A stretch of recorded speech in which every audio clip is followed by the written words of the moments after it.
Hindi na lang NBI kundi pati fact-finding team ng COMELEC, sinasabing pareho ang fingerprints ni suspended Mayor Alice Guo at Guo Huaping.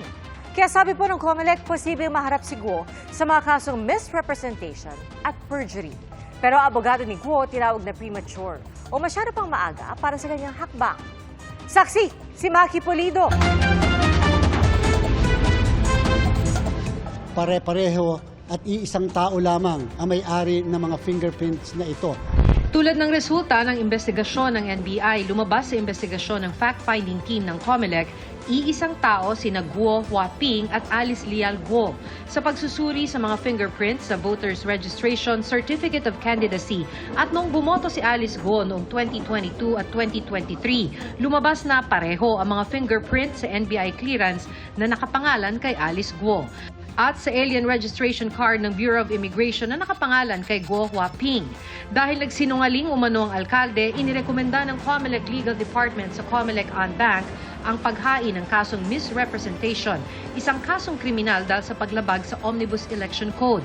May parusa itong 1 hanggang 6 na taong pagkakakulong, perpetual disqualification from office at walang pardon, maliban na lang kung payagan ng COMELEC.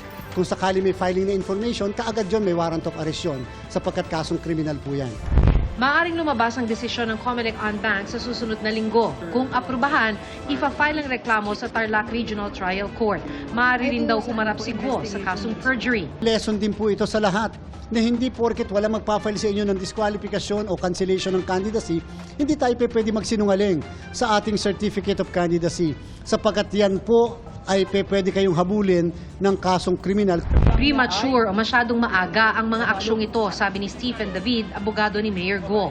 Paniwala niya, bago kasuhan ng kanyang kliyente, dapat sabihin muna ng korte na peke ang birth certificate at Philippine passport ni Mayor Guo. Parang sabihin mo nagkaroon siya ng misrepresentation, kailangan may conclusion muna ang korte. Kung sakali, makatanggap kami ng mga formal notice to answer or reply, magpa-file ako ng motion to dismiss. Para sa akin, may mga prejudicial issues na kailangan mo nang ma-resolve.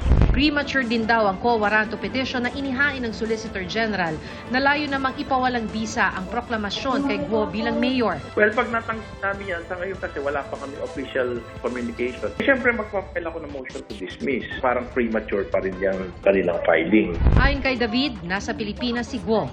Ayaw lang umano niya sa pagdinig ng Senado dahil may mga hinaharap na siyang kaso. Maaari raw magamit laban sa kanya mga sabihin niya sa Senate hearing.